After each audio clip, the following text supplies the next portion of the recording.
Que a doce paz do nosso querido Mestre Jesus possa realmente estar em nossos corações. Quero dizer da alegria de estarmos juntos para falarmos de um assunto muito interessante a respeito de visita espírita, assistência espírita aos presidiários. Um assunto que ainda não foi bem recebido ainda pelo segmento espírita do Estado do Rio de Janeiro. Esse trabalho teve início na década de 40, com nossos companheiros da Federação Espírita Brasileira. Passado algum tempo, até por ordem organizacional da FEB, a dona Idalinda de Aguiar Mata, nossa saudosa companheira, abraçou esse trabalho. Ela foi uma das fundadoras da Instituição Espírita Cooperadoras do Bem, Amélie Boudet, que fica em Vila Isabel. Muitas pessoas perguntam, no meio espírita, para que e por que eu devo fazer esse trabalho nos presídios? E vamos deixar bem claro também que nós não somos a favor dos bandidos nem dos criminosos. Lugar de bandido é na cadeia. Somos a favor. Agora, se o preso, se quiser se modificar o seu temperamento, a sua condição moral, através do arrependimento, aí é conosco. Não é para todos os presos. É aqueles que querem, que se interessam pelo trabalho, pela dinâmica dentro da metodologia espírita. São para esses que nós trabalhamos. Não são para todos os presos. Então nós não estamos a favor de bandido nenhum. Lugar de bandido, repito, é na cadeia, estamos a favor. Mas aqueles que querem se recuperar, nós damos a mão para se recuperarem. Esse é o gancho. Por que que nós fazemos isso? Vocês vão ver por quê. O objetivo desse trabalho é levar o ensinamento do Evangelho aos irmãos encarcerados, ajudando-os em suas recomposições morais, visando tão somente sua reintegração à sociedade. Vocês estão vendo qual é o objetivo? Levar o ensinamento. Por quê? Porque o preso, ele não pode sair da prisão para vir aqui. Senão eles estariam aqui, essa tarde. Mas não podem. Então nós é que temos que levar o ensinamento do Evangelho. Esse é o objetivo do trabalho. É levar esse ensinamento para aqueles que querem, que estão interessados no trabalho.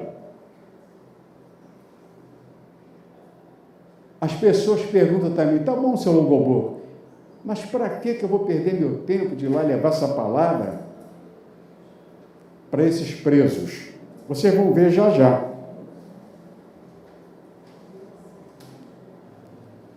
Nós vamos encontrar no Evangelho de Mateus. Viram lá? Tive fome e não me deste de comer. Tive sede e não me deste de beber. Estive nu, não me vestistes. E enfermo e na prisão, olha aqui, na prisão, não me visitaste. Quando fizeres isso a um desses pequeninos, é a mim que estás fazendo. Jesus, Mateus, capítulo 25, versículo 31 a 46. Muitas pessoas, e até espíritas, contestam. Dizem que Jesus não esteve preso. Mas nós dizemos que ele esteve preso sim. Inclusive no livro, na página 49, se não me falha a memória, nós colocamos: quando estive preso e não me foste visitar. Jesus esteve recolhido numa cela. Evidente que não tinha naquele tempo ainda presídios, unidades prisionais, naquela época. Ele ficou recolhido numa cela úmida, fria, sozinho. Nem luz tinha, que naquele tempo não tinha luz elétrica. Sozinho. Até Pedro o negou.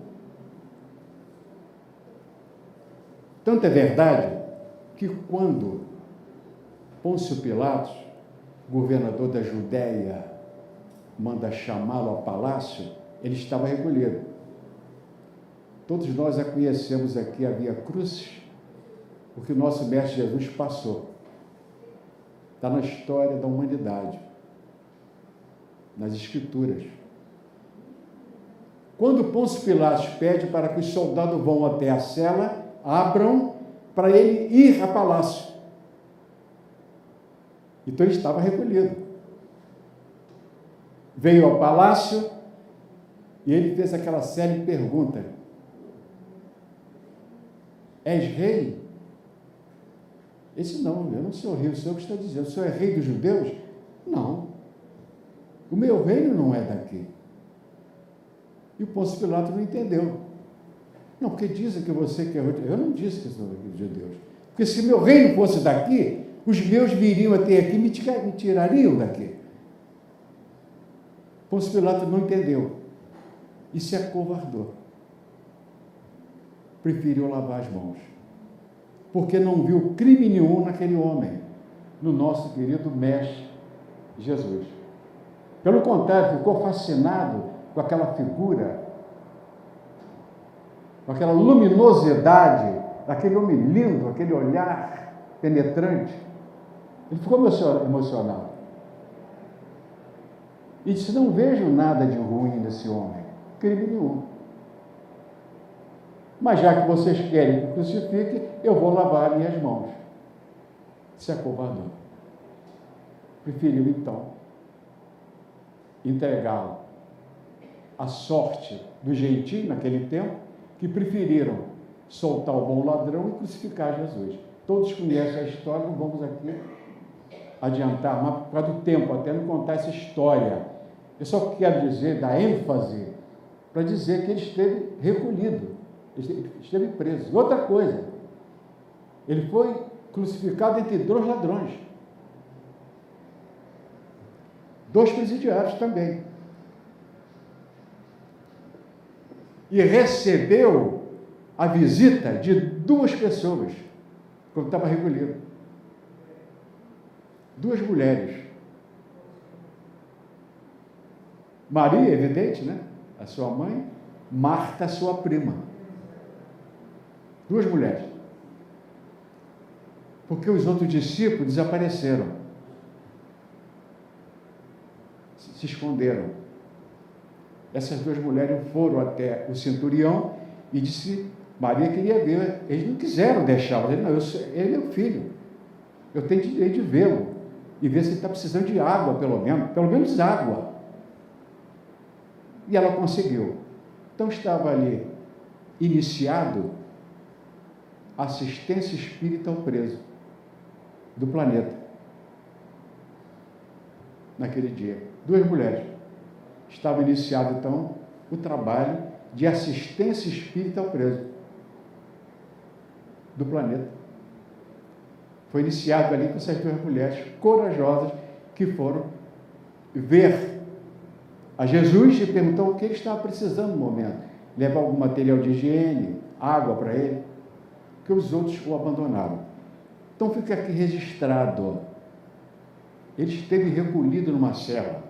Por isso é que ele diz: quando esteve preso, foste me visitar. Então o convite é dele. E nós temos um reforço a respeito da prisão dele. Está no livro Caminho, Verdade e Vida. Vejam só, Jesus partiu para o glorioso destino do reencontro com o Pai. Ergueu-se e saiu em busca da glória suprema. As estações da marcha são eminentemente educativas. Getsemane, olha ali, ó, o cárcere, o pretório e a via dolorosa, a cruz.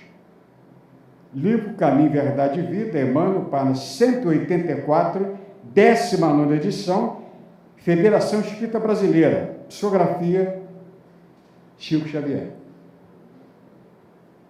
Vejam que nesse livro nós vamos encontrar um testemunho de que ele realmente esteve preso seguindo essas estações. Vocês viram ali Getsemane? É o nome de um jardim de Jerusalém, que era o lugar preferido do Mestre Jesus, que ele se recolhia. Era nesses jardins, Getsemane, de Jerusalém. E o pretório é justamente a residência do governador. Tem a via Crucis dele. Então vocês viram que isso é uma afirmativa eminentemente educativa para todos nós, que ele realmente passou por essas estações. E tem mais. Vejam só. Evangelho segundo o Espiritismo, capítulo 11, item 14. Vejam só. Amar os criminosos. Deveis amar os desgraçados, os criminosos, como criaturas que são de Deus, às quais o perdão e a misericórdia será concedida com o seu arrependimento. Viram? Isabel de França abre 1862, Evangelho segundo o Espiritismo, capítulo 11, item 14. Vocês observaram ali o tempo do verbo? Perfeito. Imperativo perfeito. Deveis. Não está convidando nem propondo. Você deve. Não sei o que eu estou dizendo. O Evangelho. Você deve orar e amar os desgraçados, os criminosos. Porque são criaturas de Deus ou não são? Evidente que são. São nossos irmãos de humanidade. Quer queiramos ou não. Praticaram o crime? Praticaram. Concordo. Mas se não tiverem uma chance, uma oportunidade, se reabilitarem, como é que eles vão sair? Se nós não levarmos o amor, o carinho. Tem muitos presos que não têm visita. Os seus parentes moram distantes e ninguém vai visitá-lo. Ninguém leva a pasta de dente, ninguém leva a escova, ninguém leva o sabão de coco, ninguém leva o papel higiênico. Não tem visita de ninguém. Nós é que somos os visitantes. Nós espíritas, das escolas espíritas, é que fazemos a visita. Porque se não formos, eles vão ver como, se não tem pasta de dente, onde inclusive o Estado tinha que ceder. Mas todo mundo aqui sabe, o sistema está falido. Infelizmente. O sistema penitenciário está falido. O próprio ministro da Justiça já disse. Leram? Viram a televisão? Não quero entrar aqui em detalhe político, porque não é nosso propósito. Você viu que situação difícil. Tem preso que não tem visita de ninguém. Vai ver de como que ele vai viver. Se o sistema não dá todo o apoio necessário que ele deveria ter por direito constitucional. E não recebe. Nós é que temos que levar alguma coisa para aqueles que não têm visita. Inclusive o Evangelho. Fazer eles entenderem as situações que eles estão passando. Erraram? Eu sei que erraram. Mas tem direito de uma nova chance. Se arrependerem. Leram ali? Se arrependerem e quiserem. Vou repetir. Não são para todos.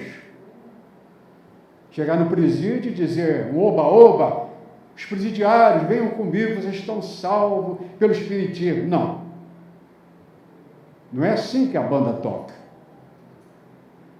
Tem que ser um projeto, uma metodologia de ensino, uma organização de ensino dentro do Evangelho, das diretrizes básicas da doutrina espírita. Para justamente eles entenderem o recado e não tornarem a praticar o crime, não reincidir no crime. Esse é o grande projeto do agente religioso. Levar essa palavra de consolo, de carinho, para reerguê-lo, botar a autoestima dele para cima. Vamos levantar, amigo. Você pode se reerguer. É um homem ou uma mulher, tem muita mulher presa também. Nós temos 3 unidades lá no complexo penitenciário de Bangu, temos 3 unidades, muitas mulheres presas. Está aumentando o número de mulheres presas. Sistema prisional do Rio de Janeiro. Também estão precisando. Nós temos 58 presas lá no presídio Nelson Hungria. Vocês precisam ver como é que elas estudam o Evangelho, cada um com o seu Evangelho na mão, na nossa escola espírita.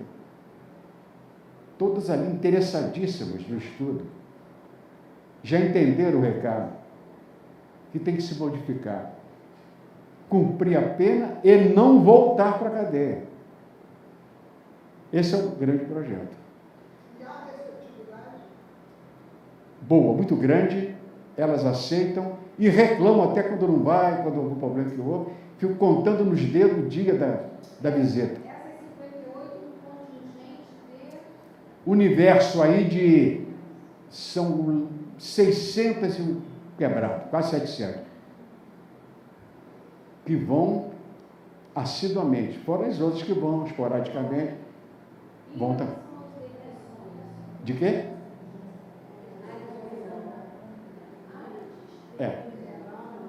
A nossa irmã fez essas indagações, que é natural, todos sabem que há esse interesse muito grande para saber como se desenvolve o trabalho dentro das unidades prisionais do Rio de Janeiro.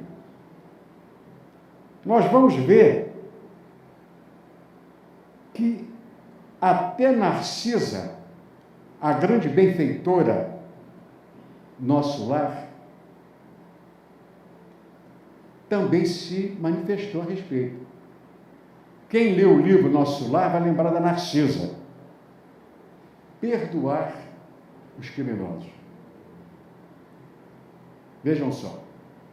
Se fores procurado algum dia pelos espíritos desviados e criminosos, não profiras palavras de maldição.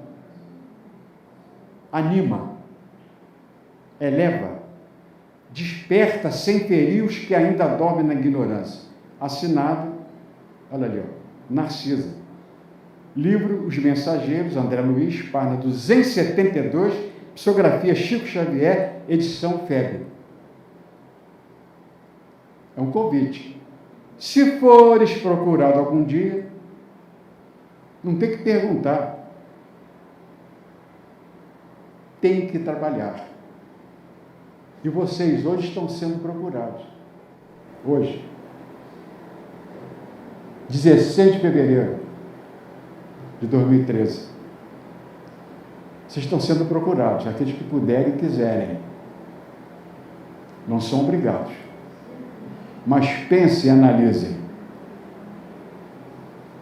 Olha o que a Narcisa conta. Se você for procurado algum dia, o dia é hoje. Está sendo procurado hoje, olha. Não tem que fazer palavra de maldição, tem que animar e elevar a criatura para que ela se liberte. Esse é o processo. Mas tem que alguém ir, porque eles não podem vir no centro, eles estão recolhidos. Então nós é que temos que ir. Tem uma condição dele vir, por exemplo, essa tarde, aqui. Ele não tem acesso, está recolhido. Por isso que Narcisa disse, se algum dia você for procurado pelos criminosos, você não tem nada que maldizer. Tem que reanimá-los. Novamente o Evangelho segundo o Espiritismo. Uma pergunta. Deve-se expor a vida por malfeitor? Presidiário. Um preso? Resposta. Não tens que indagar se o fará ou não. Socorrei, por conta, salvando-o, obedeceis a essa voz do coração que vos diz: pode salvá-lo? Salva-o. Lamennais, Evangelho segundo o Espiritismo, capítulo 11, item 15. Então não tem que perguntar que você vai se expor. Ah, mas lá só tem bandido. Eu sei. É evidente que lá só tem bandido. É um presídio. Você queria encontrar o que ali? O presídio foi feito para quê? Para os postes e para as árvores? É evidente. Foi para recolher as pessoas que infringiram a lei. Por isso é um presídio. Então não tem que perguntar se eu devo me expor. Sim. Se vai se expor, vai. Mas uma coisa eu posso dizer, desses meus 36 anos de trabalho no sistema, nunca sofri nada. Pelo contrário, os presos nos defendem com unhas e dentes. Ai de um daqueles, de qualquer facção, encostar o dedo de um de nós, está perdido. Porque eles têm as suas próprias leis, seus regulamentos, que são duros. Entre eles. Não é do sistema penitenciário, não. É a lei deles. Ai, um daquele ali preso, encostar o dedo num agente religioso, para ver o que vai acontecer com ele. Eles torcem o pescoço. Torce mesmo. Ninguém vai nos atacar, não vão nos pegar como refém, podem ficar descansados, porque nada de mal vai ocorrer. Porque eles, pelo contrário, nos defendem, que é justamente o momento que eles têm de ouvir uma palavra de conforto e de carinho do Evangelho. Então, para eles não interessa. Ele interessa que a gente vá sim, e não nos excluir, nem nos atacar. Ninguém vai ser atacado. E digo mais, dentro das unidades prisionais, nós estamos mais bem guardados, seguros do que aqui fora. Parece um paradoxo. Dentro da prisão, eu estou garantido, eu estou dizendo que esses 36 anos, eu estou dizendo para você, estou mesmo. No interior da prisão, hein? Estou bem mais guardado do que fora, que eu posso ser assaltado na rua. E lá eles nos defendem, nos garantem a visita, a segurança física do agente religioso. É um trabalho muito interessante, difícil. A maioria dos espíritas tem medo, tem receio de fazer a visita aos presídios. Como eu disse para vocês, não acontece nada, eles nos defendem. Mas quando algum parente seu é preso, um sobrinho, uma sobrinha, um irmão, um cunhado, eles ligam para mim. Seu Logobuco, eu estou com um sobrinho que foi preso semana passada, está no Bangu 2. Tem trabalho lá dos espíritas? Podia localizá-lo para levar a palavra do Evangelho? Eu falei, mas por que você também não vai? Ah, agora com teu parente você quer, né? Por enquanto, não tinha ninguém da família, está tudo ótimo. Eu não vou maldizer, nem negar, mas vou lá, localizo que é uma vez, se tiver alguma escola espírita, vamos localizar o companheiro que está preso, para trazer ele para a escola espírita, que lá, cada unidade tem uma escola espírita, foram fundadas pela dona Dalinda de Aguiar Matos. E hoje, esse trabalho está sendo feito pelo SAEP-CERJ, que abraçou o trabalho. E o que é o SAEP-CERJ? É o setor de assistência espírita ao preso, que é da área externa do CERJ, que abraçou o trabalho, deu mais visibilidade ao trabalho. Agora. Tanto é que agora, mês que vem, vai ser realizado o 7º Seminário Estadual de Assistência Espírita ao Preso. Vai ser no CERJ, 17 de março, de 9 às 12 horas. 17 de março, um mês, daqui um mês. Rua dos Inválidos, 182, lá na Lapa, no centro da cidade. De 9 às 12 horas. A palestrante será a escritora gaúcha Gladys Pedersen. É a escritora gaúcha, ela vem do Rio Grande do Sul, foi convidada, aceitou e será palestrante. 17 de março, de 9 às 12 horas, Rua dos Inválidos, 182, com a nossa irmã, escritora Gladys Pedersen.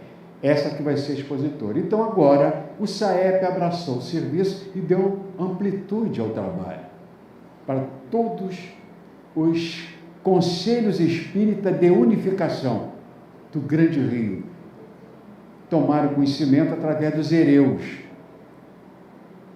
E o que é o hereu? São encontros regionais espírita de unificação, que também está sendo notificado, divulgado para nossos irmãos espíritas do estado do Rio de Janeiro. Ainda vamos encontrar no Evangelho mais um chamamento.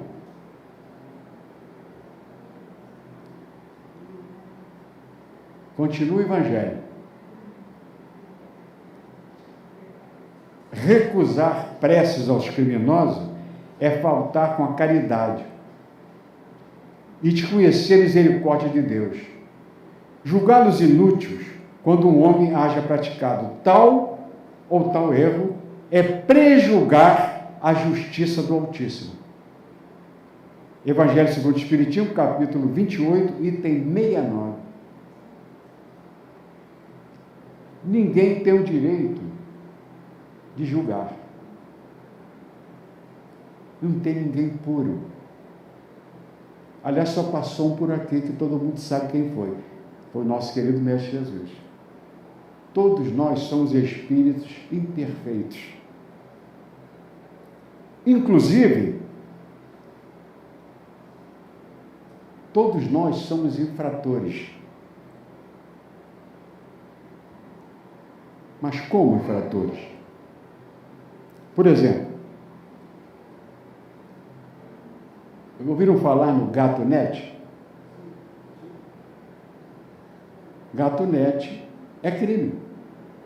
É aquele que pega o sinal da Sky e passa para o quarteirão todo do bairro e cada um divide para pagar a mensalidade puxando o sinal de imagem. É crime.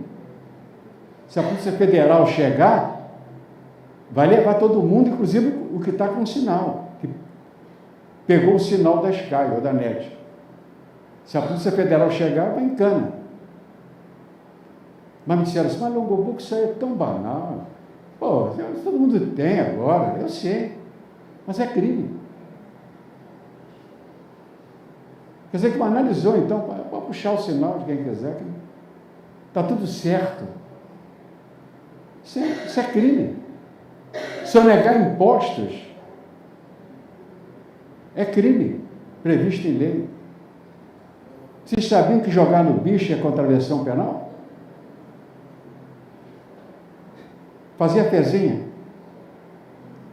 Se a polícia chegar e prender você fazendo o jogo na hora aposta, você vai para a delegacia junto com o bicheiro. O bicheiro é preso, você tem que ir junto. Lá para o delegado apreciar, vai para o comissário para abrir sindicância. O senhor estava fazendo aposta, então tem que ir junto. Mas ninguém, vocês já viram alguém que foi preso? Eu nunca vi. Isso é contravenção penal. Viram? Tem também o gatilho da luz. É crime também. Não pode fazer isso. Apresentar atestado médico falso.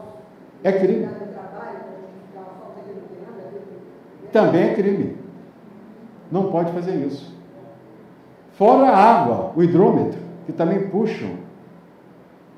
Isso é crime, isso é roubo. Não pode fazer isso. Como é que você vai puxar água da SEDAI sem autorização, clandestinamente? Não pode. Não, mas todo mundo faz isso, seu Longo. Eu sei, meu filho. Mas eu vou fazer também? O senhor vai fazer? Banalizou. Então pode fazer um jeitinho. Quebra o galho. Estacionamento proibido. Avança ao sinal luminoso. Não pode. Olha quanta coisa. Está também no código. Por isso é que Chico Xavier disse uma vez, numa entrevista, que nós não estávamos presos ainda porque não fomos descobertos. Fomos pegos. Por isso. Nós estamos aqui do lado de cá, soltos. Chico Xavier uma vez, sorrindo, para o entrevistador, disse, é porque porque não fomos descobertos ainda, meu irmão. Senão estamos aqui ainda. Então vocês viram que nós não podemos prejulgar. Porque todos nós erramos, estamos evitando, evidente, esforçando para nos melhorar a cada dia. Por favor. O Evangelho está aqui para isso, para a nossa reforma íntima. Esse é um gancho. Mas eu estou colocando para dizer para vocês que nós também erramos. Nós também praticamos essas contravenções. Aborto, eutanásia, e vai por aí. Outros dizem assim, bandido bom é bandido morto. Já ouviram? Tinha um político que entrou com uma emenda na Constituição Federal para implantar a lei da pena de morte. Ele já desencarnou, que Deus o tenha. Amaral Neto. Os mais antigos aqui devem lembrar. Ele tentou colocar uma emenda na Constituição para a pena de morte. Graças a Deus não passou. Foi derrotado. Mas não vai resolver o problema. Se a pena de morte resolvesse, os Estados Unidos já tinham resolvido o problema da criminalidade. Tanto é que agora, a maioria dos estados norte-americanos aboliram a pena de morte. São 51 estados, e eles são autônomos. Tem sua Constituição, cada um deles. A maioria já aboliu. Isso não resolve. Piorou. E com outra coisa horrível, foi quanto ao erro jurídico, judiciário. Quando o cidadão foi condenado, e não foi ele que foi o autor do crime, foi morto por engano. E aí, como é que fica? Ele foi condenado, foi para a cadeira elétrica, o outro é que matou, depois apareceu. Mas agora, o que faz? Já matou. Já foi morto. E agora? Como é que fica? Não podemos voltar ao filme, à fita. O cidadão já desencarnou, sem ter culpa. Erro jurídico. Aí o verdadeiro lá aparece aí agora. E a família, como é que fica? Como é que a justiça tem que fazer agora? Por isso também que o Poder Judiciário norte-americano achou por bem realmente a maioria acabar com a pena de morte, por causa disso também. Os erros, que pessoas estavam sendo mortas, assassinadas, sem culpa, em cartório. Quer dizer, morto foram condenados por engano. E o outro está solto. O verdadeiro assassino não foi descoberto, entrou outro, foi acusado e morre. Como é que fica a vida desse espírito? Se o problema da morte resolvesse, teoricamente até concordamos. Sabe? Você bota os presidiários todos aqui, no paredão, é o paredão é o comandante, bota no paredão, uma rajada de metralhadora, ou bota uma bomba lá no sistema, e nos presídios acabou. Mas não é tão simplório assim, não. Em primeiro lugar, que os presos não vão morrer. Isso é a primeira coisa. Ninguém morre. Os presos vão vir pior ainda, querendo se vingar da sociedade, de nós, como sociedade no todo, que fomos a favor da pena de morte.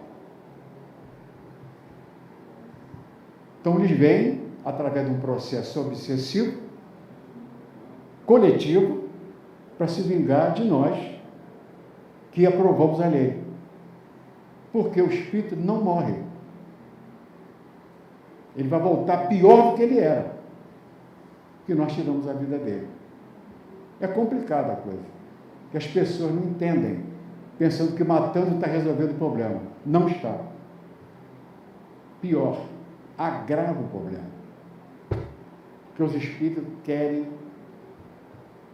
uma revanche, querem se vingar daqueles que tiraram a vida deles.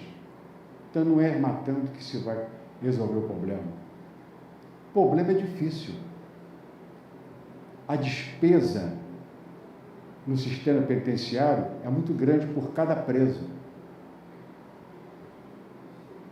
Tanto é verdade que as autoridades, o Ministério Público, está tentando modificar a lei. Inclusive terceirizando o sistema, que seria mais viável, financeiramente falando. Há essa possibilidade. Alguns estados estão até fazendo isso. Está certo, Dorival? Já ouviu falar? Já tem estados que já estão implantando o sistema de terceirização. Então, qual é seu nome? Regina.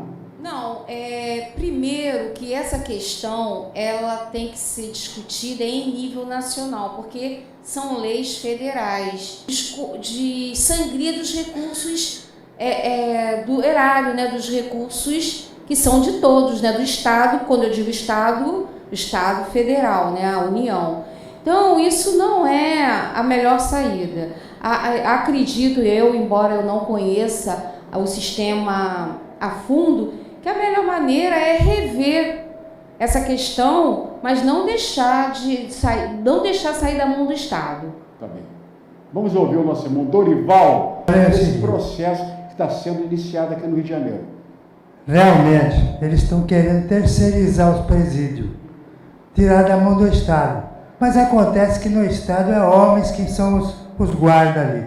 E também na terceirização também vai ser homens. E homens por si só, como disse a Cidinha Campos, tem DNA na corrupção. Tá bom. É isso então. Infelizmente, é uma realidade isso que o Dorival falou. Porque serão homens que vão... E quem serão esses? Quais são essas autoridades? Essas organizações que vão tocar essa tarefa de administrar as unidades prisionais. Esse é o grande problema. É um estudo que tem que ser bem discutido com a sociedade para chegar a um bom termo. Não é isso? Para a gente mudar realmente para melhor, porque senão a gente vai sempre só construir presídio. E Bangu, nós já estamos com 19, Bangu 19, vocês sabiam? Bangu 19. Começou com Bangu 1. Hoje estou com Bangu 19, meus amigos. Lá na Zona Oeste, no Jericinó. Isso contando com 3 hospitais penitenciários. Nós estamos a 19 instituição. E pago por nós, o contribuinte. Nós é que pagamos. Toda aquela despesa por cada preso. É uma despesa muito grande. Não podemos continuar construir mais presídios, temos que esvaziá-los. Esse é o processo. Para eles não voltarem para o presídio. O segmento espírita não entendeu ainda o recado. Vocês viram o convite de Jesus. Quando estive preso, foste me visitar. Para isso, com essa finalidade, não é julgá-los. Aqueles são os miseráveis, são os presos. Eu sei que eles são presos, são criminosos. Mas vamos condená-los? O senhor é puro? A senhora é pura? Tem alguém puro? Não tem. Então temos que levar assim essa palavra de conforto para eles se reabilitarem. Vocês vejam só isso aqui, ó. Veja isso aqui, ó. Ao contrário, faltou um acento agudo ali no ar, perdoem. Ao contrário do que muitos possam imaginar, o preso não é um animal enjaulado e totalmente abstraído da realidade que o circunda. Temos, por força de lei, que considerá-los um ser em busca da reinserção social e proporcioná-lo tratamento adequado para a consecução desse objetivo. Esta é a regra, o espírito da lei. E nenhuma autoridade pública pode afastar dela. Assinado Astério Pereira dos Santos, ex-secretário de Administração Penitenciária. Esse foi o ex-secretário de Administração. Veja o que ele escreveu. Eu tive que passar para cá, porque ele esteve lá na secretaria. Ele diz que nenhuma autoridade pode se afastar, porque o preso não é uma fera, não é um animal. Vai ficar lá, fecha, não quero saber, está trancado, não queremos contato, não podemos levar por esse lado. A sociedade tem que se movimentar, tem que fazer alguma coisa. E nós ficamos frustrados quando participamos de alguns hereus, Encontro Regional Espírita de Unificação. Já fui quase todos os anos. Existe o centro de interesse. Já viram? Centro de interesse. Nós vamos. As salas estão preparadas. Aí nós vamos para o centro de interesse de unificação. Tem 40, 50 pessoas interessadas na sala. Você vai no centro de interesse da mediunidade. Você vê 70, 80 pessoas. Você vai para o DIGE, Departamento de Infância e Juventude. 40, 50 pessoas. Vai para o DESAPSE, Departamento de Promoção Social Espírita. 30, 40 pessoas. Aí você vai assim, SAEP, CERJ, presos. 1, 2, 3 pessoas. 4 pessoas. Por centro de interesse. É um absurdo. As outras salas, com 40, 70, 80. Aí você vai do centro de interesse, esse, estamos trazendo aqui essa tarde, 3, 4 pessoas. Interessante. Então, ficou constatado que o segmento espírita virou as costas para esse trabalho. Não quer fazer. Evidente que ninguém é obrigado a fazer. Que as pessoas possam temer a sua entrada, pensando, chegar lá, os presos vão nos atacar, vão nos comer, vão nos devorar. Não vai acontecer nada disso. São 36 anos de trabalho, nunca sofri nada. Pelo contrário, fui sempre respeitado por eles e por elas, pelas mulheres. A mulherada é interessadinha, vocês precisam ver como elas trabalham. E pedem. Mas, o que eu vou fazer? Obrigar não podemos, evidente. A pessoa vai se quiser. O estudo dessa tarde, essa palestra dessa tarde, visa justamente isso. A gente sensibilizar o segmento espírita do Estado do Rio de Janeiro, que possamos ser um desses que leve a palavra aos companheiros, explique como é que o trabalho é feito, para que é feito, qual é o objetivo do trabalho. É desvaziar as cadeias. Quanto menos tirar, está dizendo, vamos acabar com as cadeias. E vamos conseguir. Porque no livro dos Espíritos diz, na lei de instrução, que um dia essas cadeias serão esvaziadas. Mas depende de nós. Não é só com um toque mágico. Tem que ter trabalho, comprometimento, vontade. Senão nós não vamos conseguir nunca diminuir o número de apenados. Para aqueles que querem, vou repetir, estão interessados. Porque alguns não estão interessados. Então, problema dele. Não temos nada com isso. É o livre-arbítrio. Eu não quero me modificar. Tudo bem. Qual é o problema? O senhor não quer se modificar? Respeitar. Quando o senhor quiser, tá bom? Fale conosco. Aí é outra história. Quando você quiser. Agora, obrigado não é. Tanto é que nas aulas da escola espírita, vem quem quiser. É facultativo. Não é todo espírita. É convidado os presos que quiserem participar do estudo. Aquele que quiser. Não sou obrigado. Vamos avançar, porque muitas pessoas me perguntam, tá bom, como é que eu faço então para engajar nesse trabalho? Para ser um agente religioso, visitar aos presos. Vejam lá. Primeiro, ser espírita. Segundo, ter mais de 18 anos. Terceiro, conhecer o básico do espiritismo. Não precisa ser professor de espiritismo. O básico, o mínimo, que nós já sabemos através do estudo do Evangelho, dos Espíritos, com o dogma da reencarnação. É o básico. E ter comprometimento com o trabalho.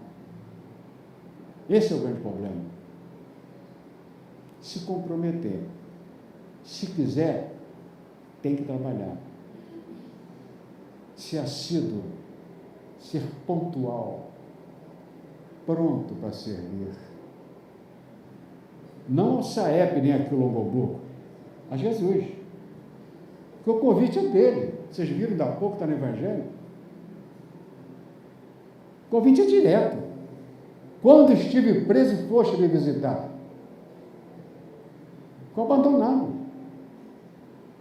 naquele período. Então ele passou pela prisão, pela Via Crucis. Teve um pedaço que ele esteve recolhido. Não num presídio como hoje, mas naquela cela que eu já falei para vocês. Vocês entenderam. Todos entenderam. Uma cela fria, sem água, sem luz, abandonado. Os discípulos sumiram. Pedro o negou. Então o convite não é meu, é dele. Se você puder e quiser, se quiser, você pode se inscrever. Por quê? Porque nesse mês de maio, agora, a Secretaria de Administração Penitenciária abre credenciamento para quem quer fazer o trabalho. Pede uma série de documentos para você perceber a credencial, a carteirinha, para poder entrar. É organizado, não é assim. Eu quero ver o preso. Isso não é assim. Você tem que ter uma credencial, um treinamento, e sempre vai entrar com o mais antigo. Você não vai entrar sozinho na cadeira, por exemplo. Você vai entrar com o mais antigo, o colega mais antigo, para você se familiarizar com o trabalho. E servir. E vai ver que o trabalho é muito interessante, muito gratificante. No livro, vocês vão ver que eu encontrei na rua vários deles. Falaram comigo, está no livro. Depoimentos, não foi que me contaram, não. Eu vi, in loco. Fato. Contaram comigo e vieram falar comigo. Seu Lúcio, como vai? Tudo bem? Eu, na hora, não lembro. Disse, não, estou te conhecendo. Algum deles. O senhor esqueceu de mim? Lá da cadeia de Bangu. O senhor estava preso no Bangu 3, lembra que o senhor levava o evangelho para nós? Gozado, a gente lembra na hora depois. Incrível. Quando ele lembrou quem é. Agora eu sei quem é. Como vai você? Um abraço. Tudo bem? Ele disse, graças a Deus. Você falou bem. Graças a Deus. E a você que entendeu o recado. Hoje eu trabalho como gráfico. Um deles, né? Estou vivendo com uma mulher, tenho uma filhinha. Saí da carreira do crime. Depois daqueles ensinos do Evangelho. Graças a Deus. Retornou ao convívio da sociedade. Foi um nem dois, não, vários. Eu já encontrei na rua. Na Central do Brasil, eu encontrei dois. Um que era o garçom, bem vestido. E muita coisa que eu nem dá tempo de eu falar aqui. Já são 4h15. Eu nem sei, pela direção do ICEB, se ainda tem algum tempinho, né? Tem algum tempo. Porque tem muito depoimento desses companheiros e companheiras estão em liberdade, cumpriram a pena e não voltaram, e agradeceram a palavra. Hoje são pessoas de bem, através desse trabalho, que vale a pena esse esforço. É um trabalho difícil, que a pessoa tem que se entregar. Tem que ter resignação na hora de entrar, paciência, esperar formar os presos que vão chegar, e vão assistir o estudo. Nós, lá do SAEP, orientamos na Instituição Espírita Cooperadoras do Bem, a Melibudê, também. Nós orientamos também. Tem um regulamento, um regimento interno. Não é feito assim, por acaso. Tem que se seguir uma norma. Inclusive lá, a Secretaria de Administração e Penitenciária, ela nem tem uma norma. As mulheres têm que saber como se vestirem para fazer visita, adentrar no presídio. Como os homens também, né? Não é de qualquer maneira. Como vai se portar ou falar com os presos. É toda uma técnica. Tem um treinamento para você adentrar uma carceragem. Aqueles cadeados grossos vão se abrir e você vai adentrar dentro do presídio. É outra atmosfera. Mas é um trabalho para quem fez, já fez o trabalho, sabe como é. E eles gostam, porque é através do nosso trabalho que eles têm condições de sair da cela para vir estudar o Evangelho.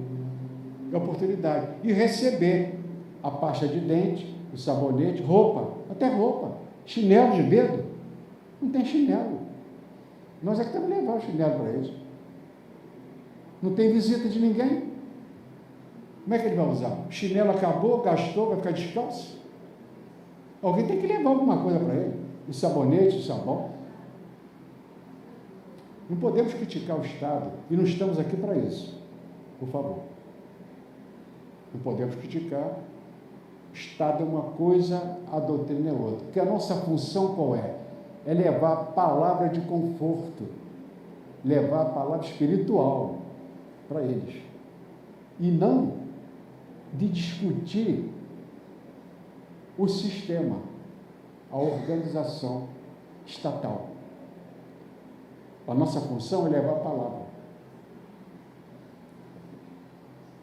Viram? É isso que acontece. Portanto, muitos dizem que deveria se realmente matar, né, os presos, pensando que ia resolver. Eu já disse que não vai resolver, porque os presos não vão morrer.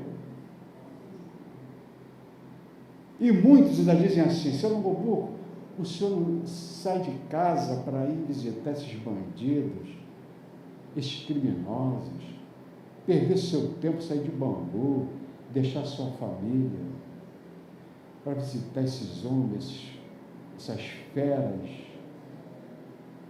O senhor acredita na recuperação desses homens? Eu acredito, senão não estaria indo. E eu estou trabalhando para isso. A Regina queria falar. A nossa irmã Regina, o microfone, por favor, para a nossa irmã Regina, que ela quer falar a respeito justamente dessas legislações. Qual não, Regina? O que importa é a nossa... é o que a gente pode oferecer, o que a gente pode doar, porque, como espírita, nós sabemos que fora da caridade não existe salvação. Então, o trabalho que a gente fizer junto a qualquer segmento, seja doentes, terminais, sejam detentos, é um trabalho que vai engrandecer principalmente a gente. Somos nós que temos esse compromisso de doação. Quanto ao resultado, é uma questão que extrapola a nossa vontade, porque isso está nas mãos da pessoa que está recebendo e de Deus. O que nós temos que fazer é, se queremos ser bons espíritas, como eu procuro ser, é doar-me, fazer aquilo que eu acho que posso fazer em Entendi prol... o seu recado. Fazer a nossa parte. Fazer a minha parte. É isso fazer aí. a nossa parte. É a única coisa que deve me interessar. O resultado já não é comigo. Muito bem, você ficou muito feliz na sua colocação. Eles então perguntam, Regina, se eu acho que esses presos têm recuperação. Eu tenho condições de se recuperar. Aí mostrei para essa pessoa. Olha só quem assina ali. Embora ninguém possa voltar atrás e fazer um novo começo, qualquer um pode começar agora e fazer um novo fim. Assinado nosso querido, saudoso médium Francisco Xavier. Então vocês perceberam ali também? Aqui, ó. Qualquer um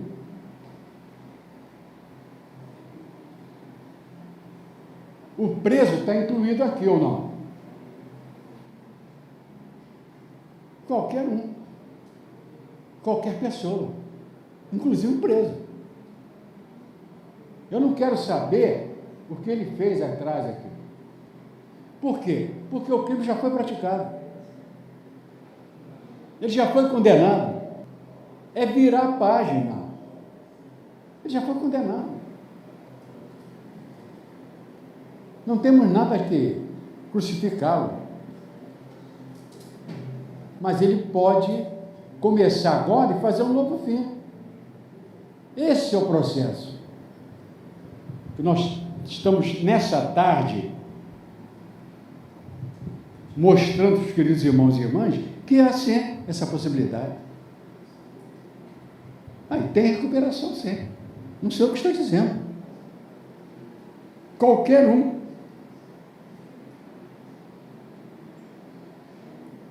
E o preso está inserido nessa mensagem de Chico. Qualquer pessoa, inclusive ele, pode ser. É isso que nós levamos para ele. Meu filho, eu não quero saber o crime que você praticou.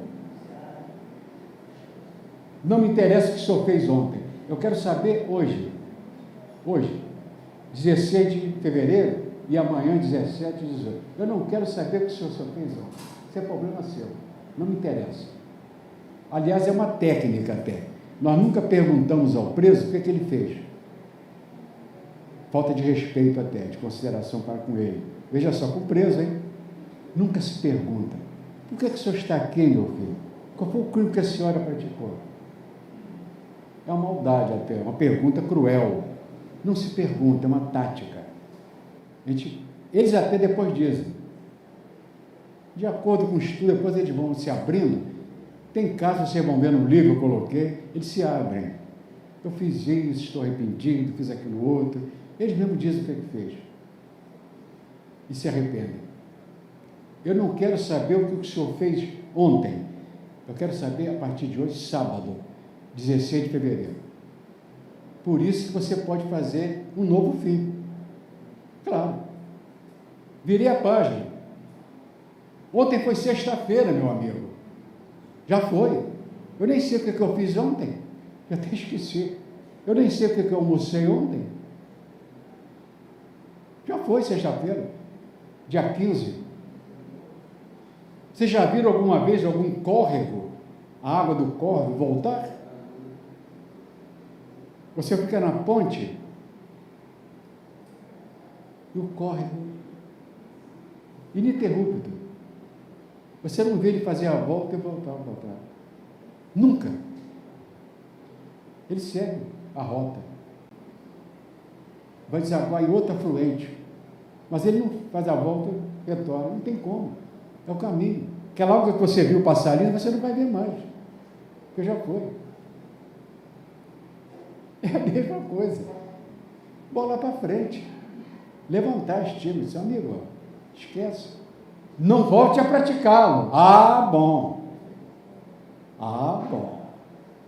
Aí é outra história também, né?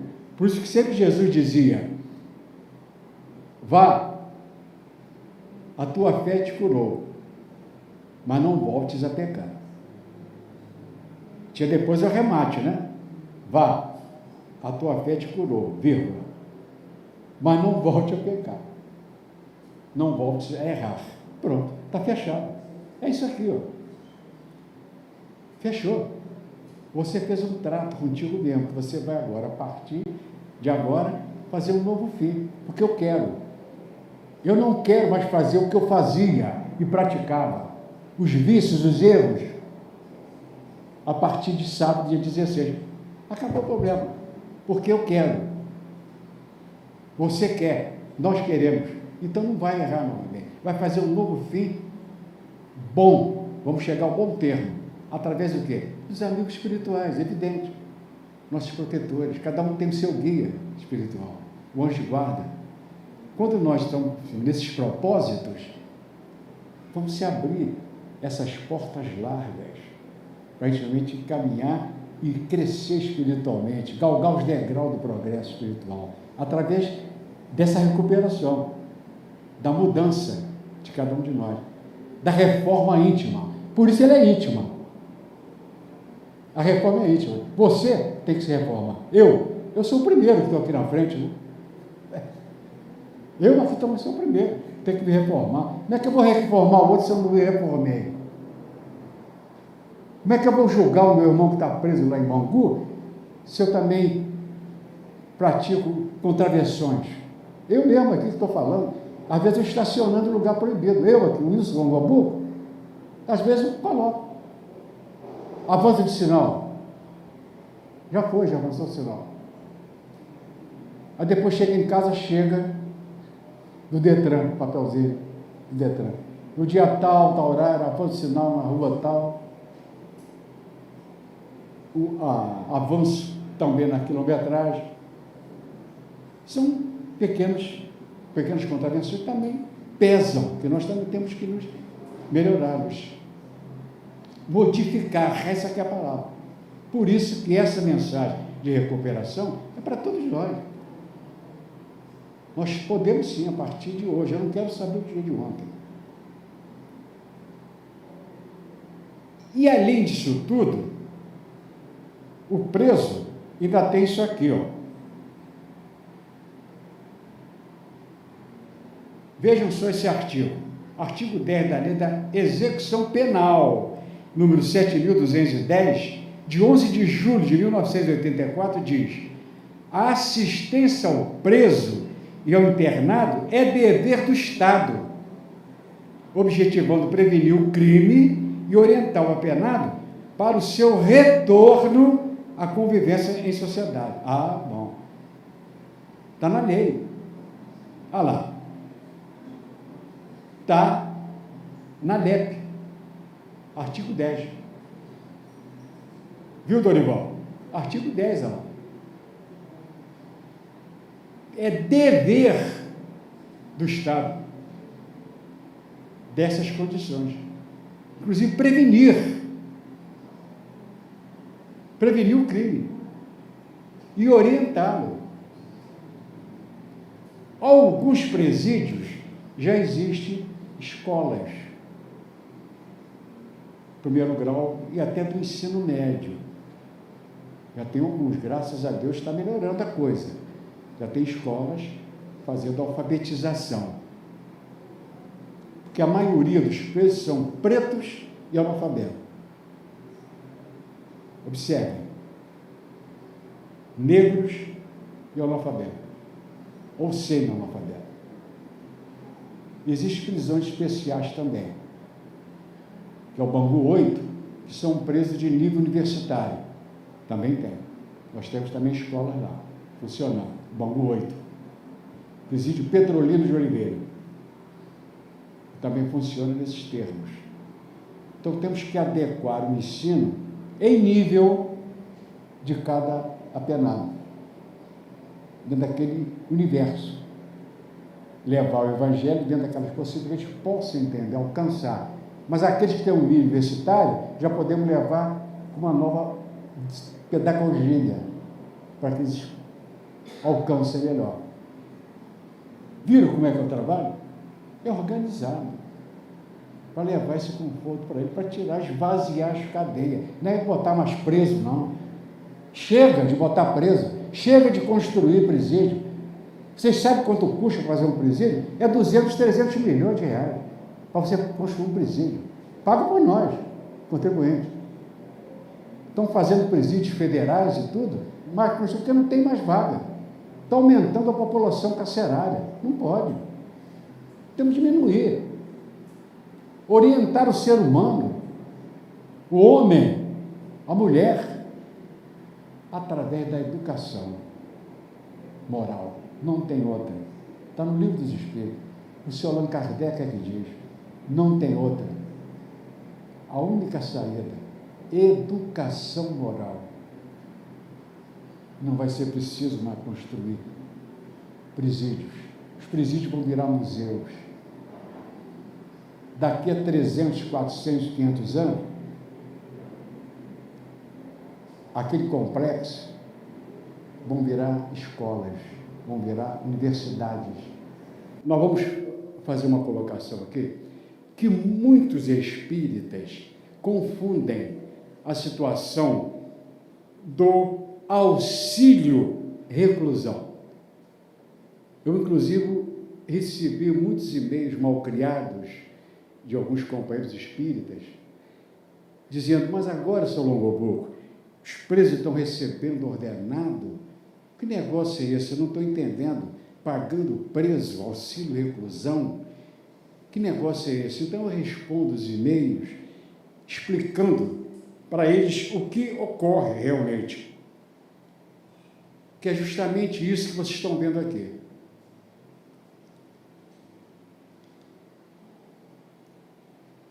Não são todos os presos que têm direito a esse benefício. A lei número 8.213, de 24 de julho de 1991, é bem clara. Só tem direito o segurado que tiver sido preso e não está recebendo salário da empresa na qual trabalhava, nem está em gozo de auxílio-doença, aposentadoria ou abono de permanência em serviço. Portanto, só tem direito a esse benefício aquele preso que é segurado, que tem vínculo com a Previdência e que não poderá receber o salário da empresa na qual trabalhava, nem está em gozo de auxílio-doença, aposentadoria ou abono de permanência em serviço. É para isso que existe a Previdência Social, para atender o seu segurado, que por motivos óbvios não pode recolher o pagamento à Previdência. Então, vocês viram? Não são todos.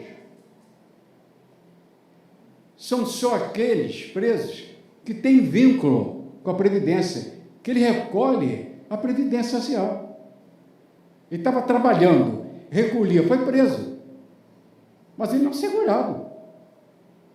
E a lei é clara. Essa lei diz que é para aquele que tem vínculo com a Previdência, que desconta. A família que recebe. É a família, não é ele que recebe. Como é que vai ficar a esposa e os filhos? O marido foi preso, foi condenado. Vão ficar, a mulher é do lar, não tem emprego, vão passar fome? Se vestir, comer? Como é que fica? É para isso que existe a lei, é evidente. Eu pergunto, quem é que ia abrir mão desse direito, sendo preso? Duvido. Quer dizer, não são todos os presos. São esses que têm vínculo com a Previdência. Ah, bom. Aí já é outra coisa. Então as pessoas pensam que são todos os presos. Não é verdade. São só esses. Então eu explico nos e-mails e peço, até botei na internet, no YouTube, para mostrar, para eles saberem que não são todos os presos. São só para esses que têm vínculo com a Previdência. Para isso que a Previdência existe. Ué, foi estar recolhendo? Concordam? Vocês entenderam, meus irmãos, minhas irmãs? São para esses só. Para a família, não para o bolso do preso, mas para a família, para poder a despesa da casa. Quem é que vai pagar a casa? Quem vai comprar comida, vestimento para as crianças, escolares? Tem que ser o dinheiro do chefe da casa que foi preso. Houve um deslize na vida dele, ele foi condenado. Fazer o quê? Ah, mas ele tinha vínculo. Ah, bom, ele tinha vínculo. Então o advogado vai lá e requer. E ganha, porque está na lei. A lei é clara. Isso. Isso aí. Como é seu nome? Eleanor. Foi o que a senhora falou. Não é para o preso, é para a família, porque ele tem direitos na lei, Previdência Social. Ele recolhe ao INSS, então ele tem direito. É fácil, então é só utilizar essa lei 8.213 e ele consegue. Alguma dúvida quanto a isso? É isso que nós temos que falar para os nossos companheiros que não entenderam ainda. Dizem e criticam, pensando que são para todos. E não são para todos.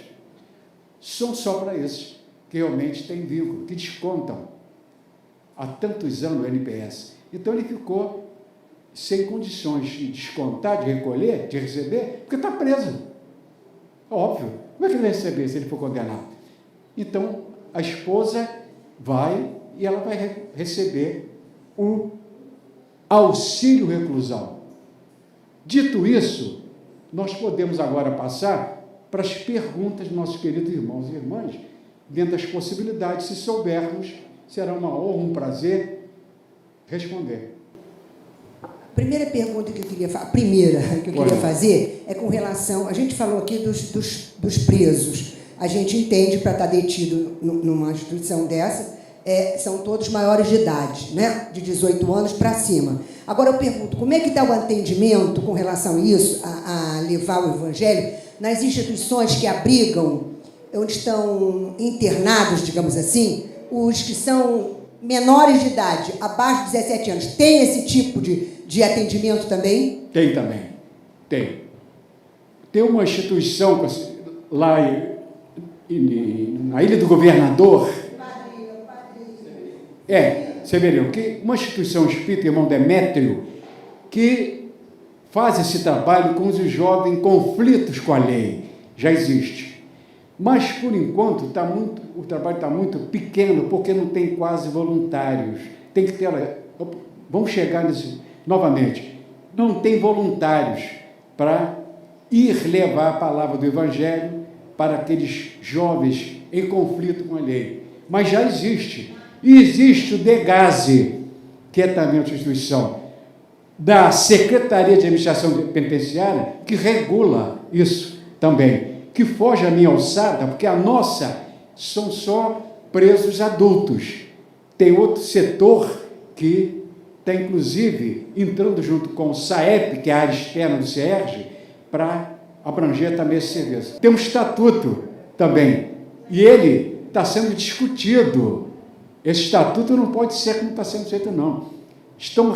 As autoridades, o Ministério Público, está revendo isso aí. Não é bem assim, não. O jovem tem responsabilidade, sim. Está sendo refeito pela sociedade. Ele pode fazer o que quiser, não. Tem que dar responsabilidade ao jovem. Ué, ele já vota com 16 anos? Tem responsabilidade.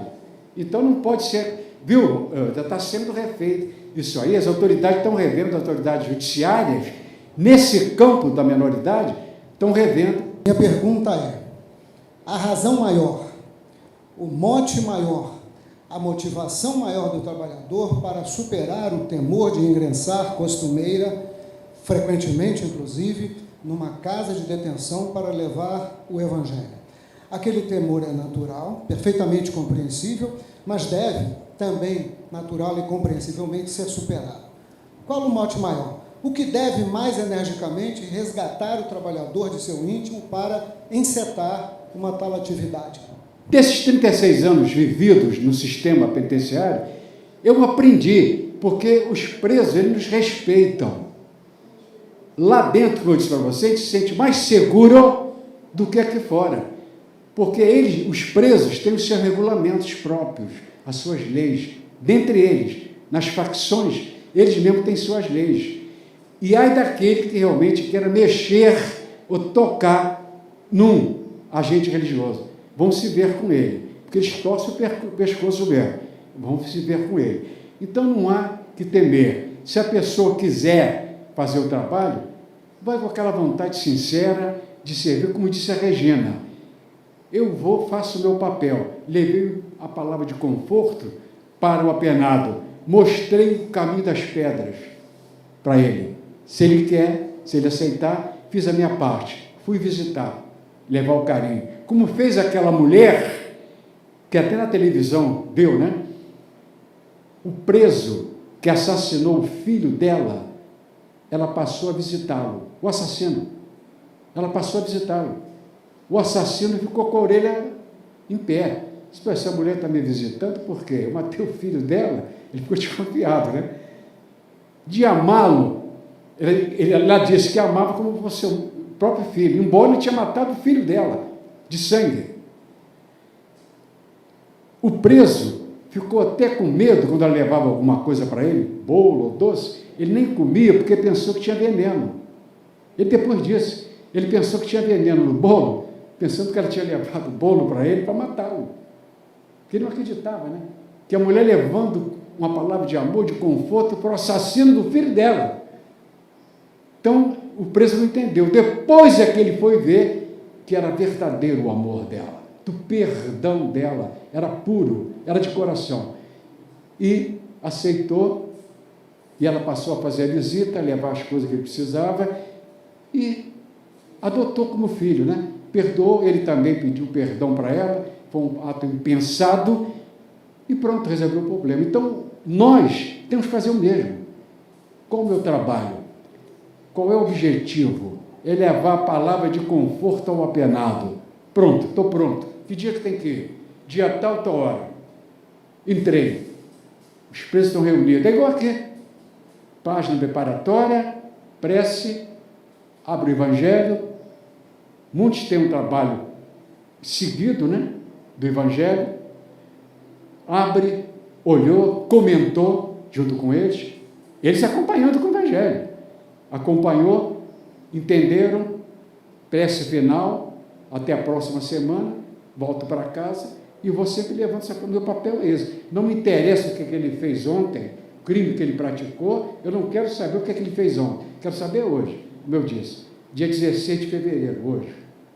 Aí nós levamos a palavra de conforto e meu papel.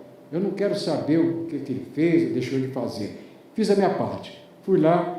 O nosso papel, meu irmão, é esse. É levar a palavra de encorajamento para o interno. Ele saber que ele pode se reabilitar. Ele pode. Ele tem condições de se reerguer. Levantar a estima dele, botar para cima. Porque os presos ficam em situações difíceis, de muita saudade do lar. Nós que militamos com eles, alguns aqui já trabalharam, companheiro, o próprio César já trabalhou, o Dorival já trabalhou, sabe o que é isso, ou outros que já devem ter. O Lúcio está começando a fazer esse trabalho, é que a gente vê como é que eles fazem lá dentro. A saudade da família, naquele tempo todo recolhido, fica em depressão, caso até de suicídio, porque não tem um amparo, não tem visita de ninguém. Nós é que visitamos. Se não fosse nós, não tinha visita. Porque os parentes o abandonam, a maioria até abandona, os parentes. Outros moram distante e não vão mais vê-lo. Então eles ficam lá, a ponto, você não vai acreditar. Teve um irmão que tirou 17, 15 anos, foi posto em liberdade, saiu, abriu o portão, vai com Deus, o agente penitenciário, tchau. Ele saiu. Não demorou muito. No dia seguinte, voltou para entrar para a cadeia. Disse, o que houve? Não se adaptou. Estava passando fome, que não tinha nada na rua, ficou perambulando. Olha a falha, problema do egresso, falha do sistema. Tinha que ter um amparo, tal a lei do egresso. O homem que sai sem perspectiva nenhuma, passando fome, ele voltou para poder ter um alimento lá, uma comida, por pior que seja, mas tem um alimento. Então ele pediu para voltar, mas eu não posso. O guarda disse, eu não posso fazer isso. Teve que chamar o diretor da unidade para ver o caso dele, um caso atípico. O cidadão estava com fome e não encontrava, não queria roubar, porque senão ia voltar. Olha só o perigo aí. Ele ia reincidir. Então ele preferiu voltar para poder ter alimentação e o pior que fosse a tarimba que ele ia dormir, ele voltou. Você vê que situação. É por isso. Nós temos que estar conscientizados desse trabalho, que é um trabalho nobre para aqueles que se arrependeram. Eu repito sempre aqui, não é para qualquer preso, não.